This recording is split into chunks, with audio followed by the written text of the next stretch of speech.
para a confiança no Senhor. Diz que se trata esse salmo, um salmo de Davi. Até quando, Senhor, esquecer-te-ás de mim para sempre? Até quando ocultarás de mim o rosto? Até quando estarei eu relutando dentro de minha alma, com tristeza no coração cada dia? Até quando se erguerá contra mim o meu inimigo? Atenta para mim, responde-me, Senhor Deus meu. Ilumina-me os olhos para que eu não durma o sono da morte, para que não diga o meu inimigo, prevaleci contra ele, não se regozijem os meus adversários, vindo eu a vacilar. No tocante a mim confio na tua graça, regozije-se o meu coração na tua salvação. Cantarei ao Senhor por quanto me tem feito muito bem. Vamos orar. Senhor, fala conosco nessa manhã. Nos instrua, Deus, na instrumentalidade da tua palavra. Traz iluminação ao nosso coração para ouvi-la com fidelidade, para recebê-la com fé. Vem sobre nós nessa manhã, ó Deus. Em nome de Jesus. Amém. Da crise para a confiança. Um dos maiores mistérios da fé cristã é o silêncio de Deus. Quando aparentemente nós oramos, parece que Deus não atende, não responde. Momentos onde parece que a nossa oração não passa do teto. Parece que tudo que temos diante de nós é um céu de bronze. Passamos por isso muitas vezes quando as coisas não vão bem, quando passamos por alguma enfermidade, por algum problema conjugal, quando passamos por alguma crise financeira, quando as coisas ao nosso redor parece que estão desmoronando. Muitas vezes nesses momentos de crise, de dor, que geram talvez medo, ansiedade no nosso coração, muitas vezes quando oramos, nós não sentimos Deus. Muitas vezes quando oramos, parece que Deus não está ouvindo a nossa oração. Nós não percebemos Deus, nós não sentimos Deus, nós não vemos a Deus. E pior, nesses momentos talvez de crise, é possível que alguns de nós não pensemos apenas que Deus encontra-se oculto, mas que Ele encontra-se indiferente, que Ele talvez propositalmente Ele não quer ouvir a nossa oração, ou Ele não quer mudar a nossa sorte. Nesses momentos de crise, o que nós devemos fazer? O que na história da igreja muitos irmãos chamaram de a noite escura da alma. Quando passamos por períodos de dor, períodos de angústia, depressão, períodos de sofrimento.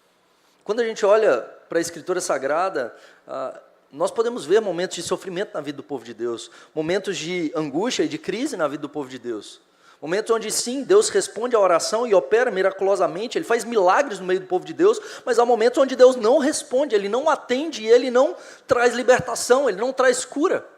Enquanto Pedro é libertado, Tiago é decapitado no mesmo momento. Os dois são presos, os dois são condenados à morte. Só que Deus provê libertação para Pedro, miraculosa, o tira das cadeias.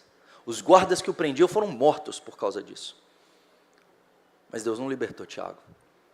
Tiago foi decapitado. O sofrimento que nós passamos, muitas vezes, é instrumento de Deus para nos conduzir à sua presença, para transformar o nosso sofrimento em testemunho. Eu me lembro certa feita em São Paulo, quando eu fui pregar num presídio, e eu gosto de pregar em hospital e presídio, porque é um momento que o pessoal está quebrado, e eles ouvem. No presídio e no hospital, normalmente as pessoas ouvem, elas estão atentas, elas estão querendo ouvir, elas gostam quando você chega, e aí no presídio não foi diferente. Aquela noite eu cheguei para pregar, e eu preguei o Evangelho, e muitos entregaram a vida para Jesus.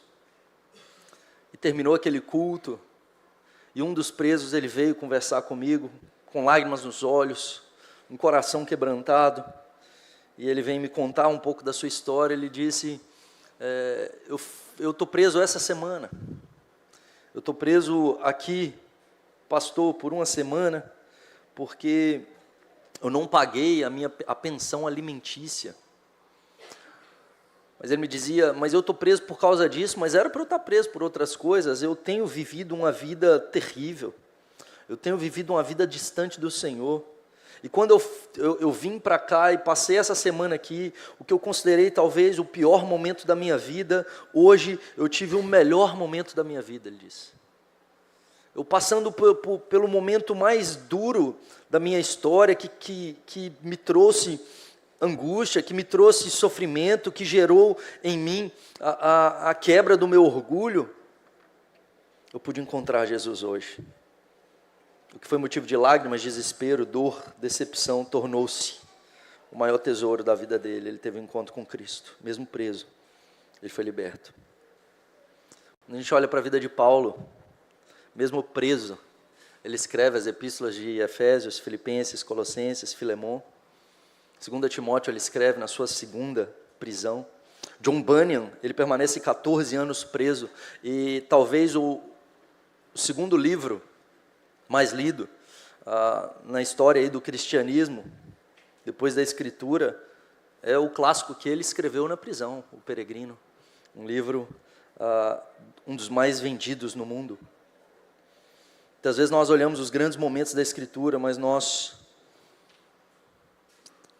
perdemos de vista os momentos onde aparentemente o sofrimento é permitido na vida dos servos de Deus. Quando José chega ao trono do Egito, a gente acha muito bonito, mas a gente às vezes se esquece que ele passa 13 anos como escravo e como prisioneiro. Escravo e prisioneiro de forma injusta. Deus usando o sofrimento para preparar o seu servo, o seu filho, para o trono. Ou quando a gente olha as muralhas de Jericó caindo, um momento de triunfo, onde o povo de Israel entra na terra prometida, mas eles passaram 40 anos peregrinando no deserto, sendo provados pelo Senhor, para quebrar os ídolos do seu coração. Momento onde Golias é derrubado, mas logo após isso nós temos 13 anos de perseguição, que Davi passa. Quando Elias ora e fogo do céu desce no Monte Carmelo, um homem de Deus, um homem de fé, mas logo em seguida ele vai para uma caverna, onde ele deseja a morte. Passamos por momentos de vitórias, mas também temos momentos de crises, momentos de angústias, momentos de sofrimento. É certo que nós passaremos por aflições, mas como? Nós devemos passar por elas.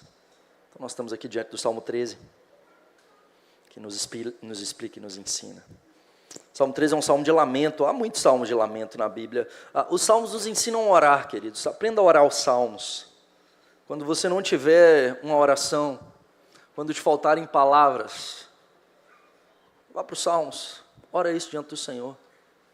Repita isso com fé, meditando naquilo que você está dizendo e percebendo. Você está num momento de dor, procura um salmo de lamento para poder orá-lo. Salmo 73, nós lemos aqui nessa manhã, um salmo de lamento. O Salmo 13 também é um salmo de lamento. Davi, ele está num momento de grande angústia. Ele tem um inimigo à sua espreita, vê poucas chances de vitória. Pelo contrário, ele acha que ele está prestes a ser alcançado, ele acha que está prestes a ser derrubado. O inimigo pode prevalecer sobre ele a qualquer momento. Nós não sabemos qual é o momento da vida de Davi, quem é esse inimigo, se é Saul, se é o seu próprio filho Absalão ou algum outro inimigo, ou se ele está sofrendo por causa do seu próprio pecado. Mas fato é que ele está vendo o seu inimigo prevalecer. E isso está gerando profunda angústia no coração de Davi. Ele sofre, ele não percebe nenhum movimento do céu em seu favor, ele não percebe Deus cuidando dele. Deus parece estar mudo, Deus parece, pior do que isso, estar indiferente e distante em relação ao seu ungido, a Davi. E aqui então nesse salmo nós temos 3 divisões que o texto nos mostra, os versos 1 e 2, que mostram a crise de Davi. Os versos 3 e 4 que mostram a súplica de Davi, e os versos 5 e 6 que mostram a confiança de Davi. Veja, no português, os versos 1 e 2, a gente tem apenas frases interrogativas, só perguntas, crise, questionamento. Os versos 3 e 4, todas as frases estão no imperativo, que no português pode nos dar a ideia de mandar, de ordem, mas também nos dá a ideia de súplica, de clamor. Então, os versos 3 e 4, Davi clama, ele suplica a Deus, ele ora. E nos versos 5 e 6 nós temos as frases apenas no modo indicativo, que significa certeza, confiança. Da crise, passando pela súplica, então chegando à confiança. Então, de cara aqui a gente aprende que a oração, a súplica diante do Senhor, lançar diante dele a nossa ansiedade, vai nos conduzir para um lugar diferente. Parece que são pessoas distintas, a pessoa dos versos 1 e 2 e a pessoa dos versos 5 e 6. O que aconteceu? Vamos ver isso nessa manhã. Em primeiro lugar, então, nós temos a crise de Davi. Ele faz perguntas. E aqui, queridos, tanto na crise quanto na súplica, Davi faz questionamentos e suplica em relação à sua vida, às suas questões espirituais, a sua questão pessoal e a sua questão circunstancial. Veja as perguntas que Davi faz. Até quando, Senhor? O Senhor vai se esquecer de mim para sempre? Então ele tem uma crise espiritual em relação a Deus. O Senhor não se importa comigo, o Senhor está se esquecendo de mim, o Senhor está me deixando de lado. Davi sabe que o Senhor é onipotente, onipresente, onisciente. Davi sabe que Deus é o Deus Todo-Poderoso, mas ele está dizendo que conscientemente Deus o está deixando de lado. Sendo Deus onipresente, Deus conscientemente está se apartando da presença dele. Ele tem uma crise, ele se encontra num deserto espiritual, ele não sente Deus, não vê Deus, ele não ouve a Deus, e parece que Deus está apático, indiferente, distante, contrário. Até quando, Senhor? Sua dúvida é: até quando? Eu vou orar, eu vou clamar, e o Senhor não vai ouvir? O Senhor está se escondendo de mim, o Senhor está escondendo o rosto de mim. Veja, isso é um sinal, Deus esconder o seu rosto é um sinal de juízo. Então Davi está dizendo: o Senhor está contra mim. Até quando, Senhor? Muda a minha situação. Davi se sente desamparado por Deus.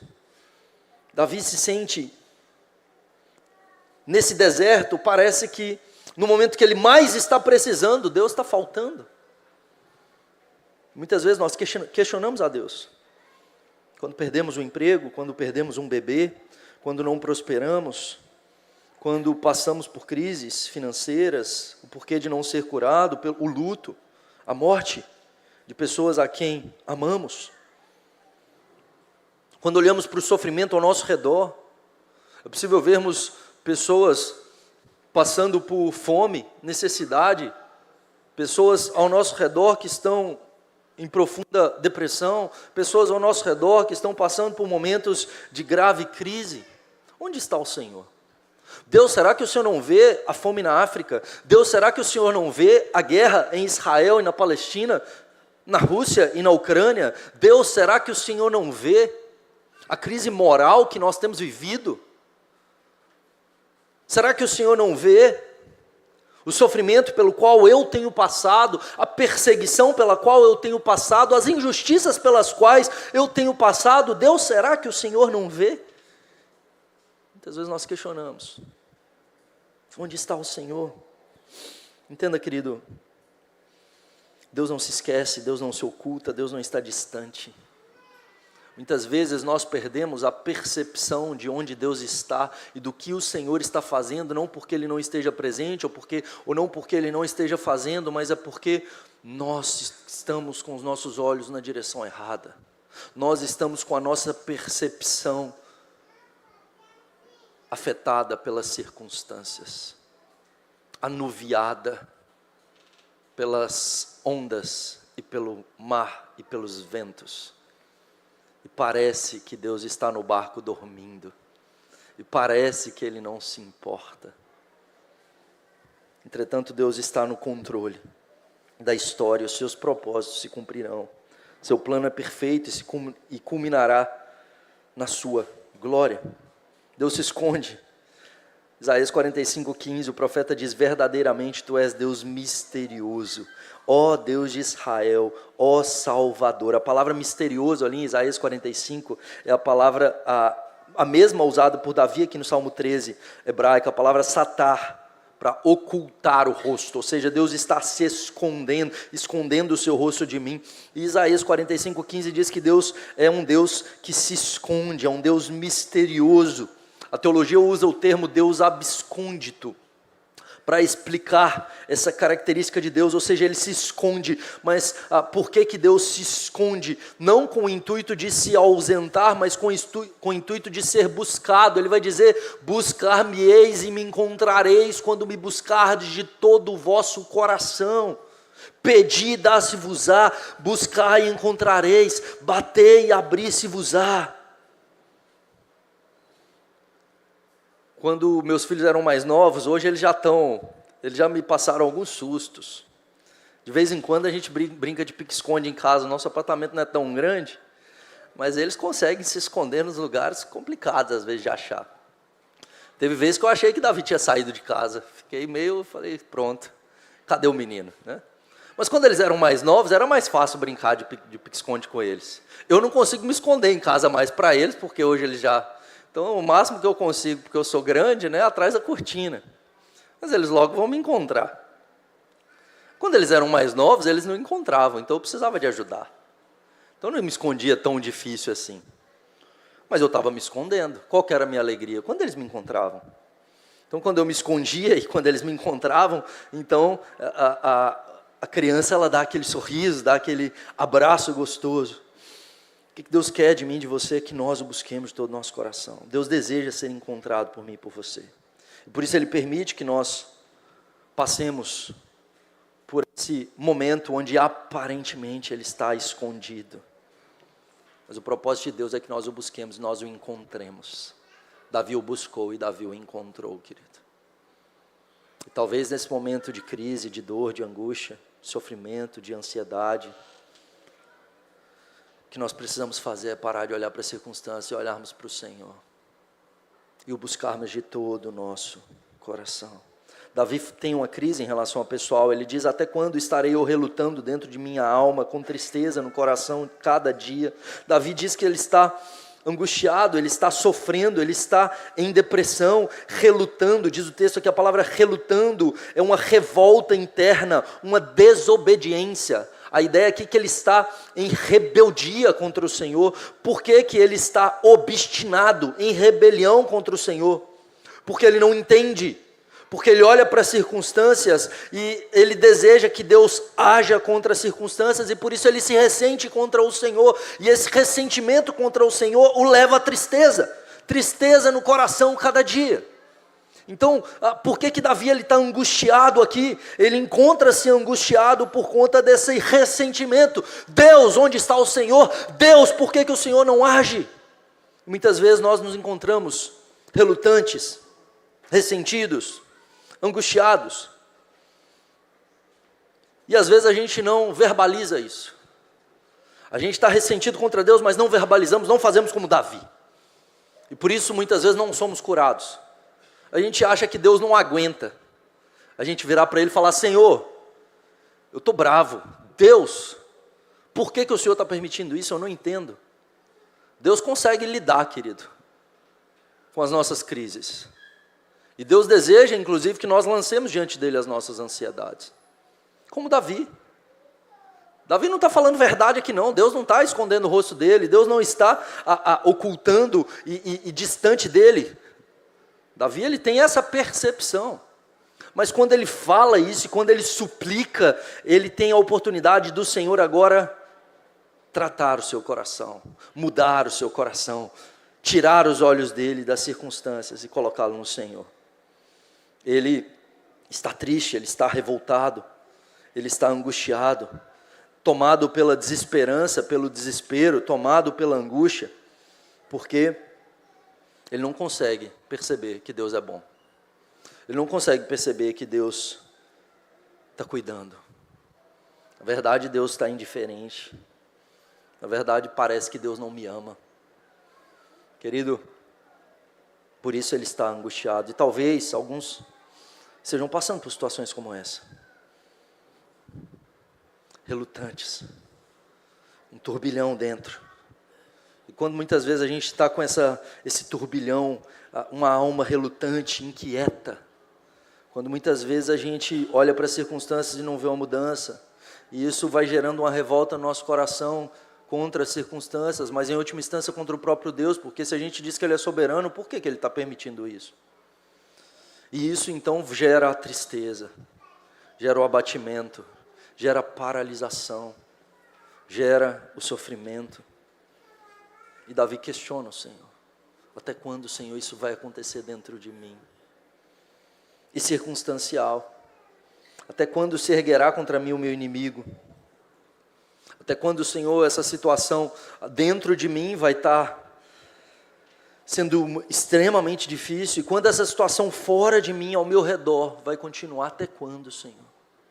Até quando o Senhor vai permitir que as circunstâncias estejam contrárias? Até quando o Senhor vai permitir que eu esteja com medo?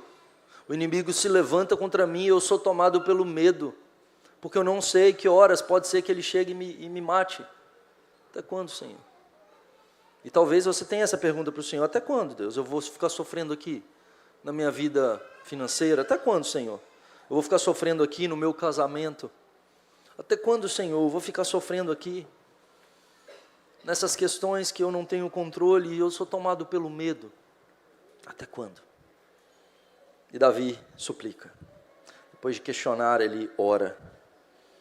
E ele ora em relação à sua vida espiritual. Ele tem uma crise espiritual e ele ora na sua vida espiritual. Ele tem uma crise pessoal e ele ora em relação à sua vida pessoal. E ele tem uma crise circunstancial e ele ora em relação à sua vida circunstancial. Atenta para mim e responde-me, Senhor Deus meu. Então agora, Davi não ouve, não sente, não vê Deus, mas ele ora a esse Deus que ele não vê, não sente. Atenta para mim e responde-me, Yahvé, meu Deus. Então o que ele está dizendo? Eu não te vejo, eu não te ouço, eu não te sinto, eu estou desesperado, mas o Senhor não deixou de ser o meu Deus. Ele tem fé. O Senhor é o meu Deus. E no momento de crise, nós não somos chamados a ser levados por sentimentos. Não é pelo que eu sinto, mas a certeza de quem Deus é. A certeza da palavra. Não importa o que eu estou sentindo, importa que Deus é todo poderoso. Importa que esse Deus de promessas, Ele cumpre. Esse Deus cuidou de mim e Ele vai continuar cuidando. Não importa o que eu estou sentindo, importa que eu sei que Ele vive e que Ele se levantará. Ele ora. Ele reconhece o Deus da aliança. Yahvé é o Deus de Abraão, Isaac e Jacó. Esse Deus que tem promessas, inclusive, para Davi. Ilumina-me os olhos para que eu não durma o sono da morte. E agora ele ora em relação à sua vida pessoal. Ele diz: ilumina-me os olhos. Ele está com olhos opacos, ele está sem esperança. Ilumina-me os olhos para que eu não morra, Senhor. Porque eu estou morrendo. Eu estou morrendo na minha alma e eu estou com a circunstância que pode me levar à morte também. Então ele clama ao Senhor, ele teme a morte. E por isso ele clama ao Senhor. Ele sabe que só Deus pode trazer vida. E porque os seus olhos não estavam sobre as circunstâncias, ele estava desesperançado. Mas agora ele olha para o Senhor. E ele pode ter seus olhos iluminados. Jonatas, certa feita, por conta da batalha, ele, faminto, depois de guerrear por muito tempo, um dia inteiro, ele encontra um mel, e ele leva a sua espada ali no mel, e ele come aquele mel, e diz o texto que quando ele come o mel, seus olhos são iluminados. Ou seja, ele estava desfalecendo, e ele é erguido. Talvez nessa manhã você precise ter seus olhos iluminados pelo Senhor, receber um renovo do Espírito, para parar de olhar para a situação de morte, parar de olhar para a situação de desesperança e olhar para o Deus da esperança, e olhar para o Deus soberano, o Deus todo-poderoso que cuida de mim e de você. E Davi ora em relação à crise circunstancial, para que não diga o meu inimigo, prevaleci contra ele, não se regozijem os meus adversários, vindo eu a vacilar. Que eu não vacile, Senhor, que eu não envergonhe teu nome, mas vindo eu a vacilar, pode ser que eu fale, não deixa, Senhor, que o Senhor me segure, se eu vir a tropeçar. Deus, nesses momentos de crise, sendo eu fraco, seja a minha força, vindo eu a tropeçar, me segura, Senhor.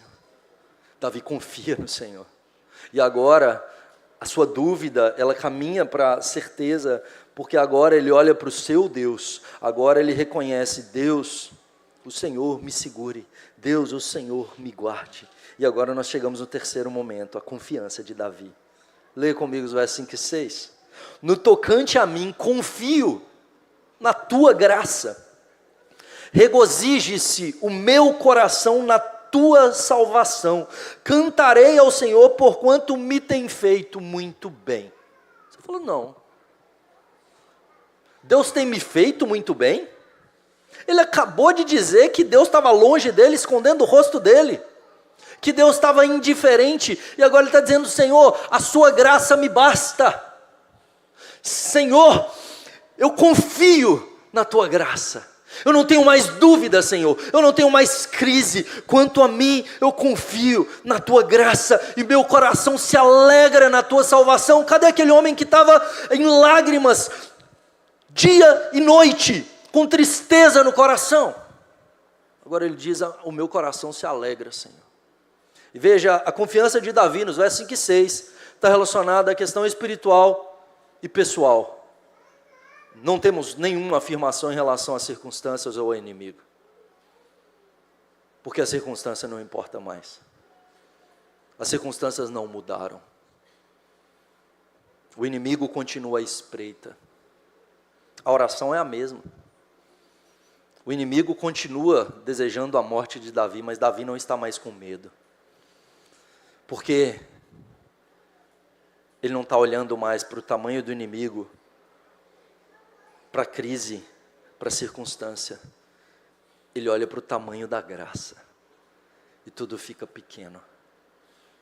É quando você anda de avião, e depois que ele decola e ultrapassa lá os 10 mil pés, e aí você olha para baixo, as casas estão muito pequenininhas lá embaixo, tudo é pequeno, e às vezes a gente está precisando de estar no colo do Senhor, para que tudo ao redor se torne pequeno, para que tudo ao redor não seja mais necessário. Davi confia na graça do Senhor, ele já não se importa com as circunstâncias. O Deus absconde foi encontrado, a tristeza se transformou em alegria, a dúvida se transformou em certeza. Tudo isso sem que as circunstâncias mudassem, porque elas não são importantes. Talvez hoje você encontre-se aflito, abatido, angustiado, ansioso por conta das circunstâncias. Querido, não é fora de você que precisa mudar. É o nosso próprio coração. Não importa se as circunstâncias são adversas, porque vai chegar um momento onde as circunstâncias vão nos engolir. Vai chegar um momento onde nós não venceremos as circunstâncias. Vai chegar um momento onde a enfermidade vai vencer. Vai chegar um momento onde as forças vão se esvair. Vai chegar um momento onde seremos vencidos pelo tempo ou pela enfermidade. A gente vai partir para se encontrar com o Senhor. Quando as circunstâncias estiverem muito difíceis, a gente pode ter paz e segurança nele e poder dizer como Davi, quanto a mim, confio na tua graça, regozije-se o meu coração na tua salvação. E você poderá também dizer que o Senhor me tem feito muito bem. Deus cuida de mim e de você. Ele nunca esteve distante. Ele sempre esteve presente. Na vida cristã a gente pode passar por dúvidas, mas isso deve nos levar a clamar ao Senhor, a dobrar os nossos joelhos diante dEle, até que as circunstâncias não sejam mais importantes, até que a nossa confiança esteja única e exclusivamente nele. Diante das adversidades, podemos ter crise e lamentar, mas devemos suplicar a Deus, lançar diante dele as nossas ansiedades, porque Ele tem cuidado de nós. Então nós podemos confiar nele, aquele que enviou seu único filho para morrer no nosso lugar, para que nós tivéssemos vida, porque Ele não deixará a nossa alma na morte. Se com Ele morremos, com Ele nós ressuscitaremos. Louvado seja o nome do Senhor. Curva sua cabeça, feche seus olhos.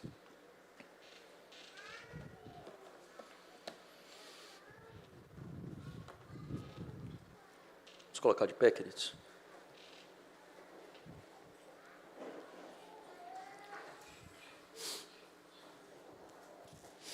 Jesus, obrigado pela Tua presença aqui. Obrigado, Senhor, pela Tua graça, que é melhor do que a vida. Obrigado, Senhor, porque nessa manhã nós pudemos cantar, que mesmo nas noites mais sombrias e na escuridão da alma, a Tua graça nos basta. Nessa manhã, nós podemos nos achegar diante do Senhor e cantar, que ainda que a figueira não floresça, ou seja, ainda que não haja nada visível que prove que o verão está vindo e que o inverno está acabando, ainda que não haja nada visível diante dos nossos olhos, que prove que as circunstâncias mudarão, contudo nos alegraremos no Senhor, o Deus da nossa salvação, que nos tem feito muito bem. Obrigado porque o Senhor nos tem abençoado com toda a sorte de bênçãos espirituais nas regiões celestiais em Cristo. Te rendemos graças nessa manhã, porque apesar das circunstâncias difíceis, nós podemos não ser movidos e tomados pelo medo, pela angústia, pelo sofrimento, mas ter os nossos olhos postos no Senhor, e cheios do Teu Espírito, e do fruto do Teu Espírito, que é amor, paz e alegria. Vem trazer paz e alegria ao nosso coração nessa manhã, em nome de Jesus. Vem cuidar do Teu povo. Irmãos e irmãs que têm sofrido aqui, Deus. Deus, vem nessa manhã trazer um bálsamo, um refrigério da parte do Senhor. Vem nessa manhã, ó Deus, trazer renovo, em nome de Jesus. Vem trazer cura para a glória do Teu nome. Obrigado, Jesus, pela Tua presença. Receba o nosso culto. Amém. E agora, amados do Senhor, que a graça redentora, salvadora do nosso Senhor Jesus, o amor de Deus, o nosso Pai, e as doces consolações do Espírito Santo, da promessa,